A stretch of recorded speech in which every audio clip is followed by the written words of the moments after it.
Opposition leader के पास security मौजूद है, जो इंटाइटल्ड हैं एमक्यूएम के रहनुमा, जो लोग भी इंटाइटल्ड हैं उन सबके पास वो सिक्योरिटी मौजूद है।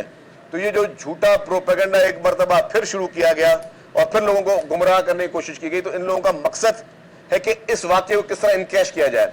जो इनकी सियासत मुर्दा हो चुकी है, जो इनकी सियासत दफन हो चुकी है, ये वो लोग जो बलदियाती इंतखाबात से जिस तरीके से भागे, बलदियाती इंतखाबात से जिस तरीके से इन्होंने राय फरार इख्तियार की, वो इसीलिए राय फरार इख्तियार की कि इनको मालूम था कि लोगों ने इनको रिजेक्ट कर दिया है। They are the rejected people. तो वो रिजेक्टेड जमात जो है वो अब वो उनको औरतों की सियासत का मौका नहीं मिल रहा था, तो बोला इस वाकये से किस तरीके से इनकैश किया जाए। वहां पे मासूम लोग जल रहे थे, इनको अपनी सियासत की पड़ रही थी। वहां पे मासूम लोग अपनी जिंदगी और मौत की बाजियां लड़ रहे थे, इनको अपनी सियासत की पड़ी हुई थी।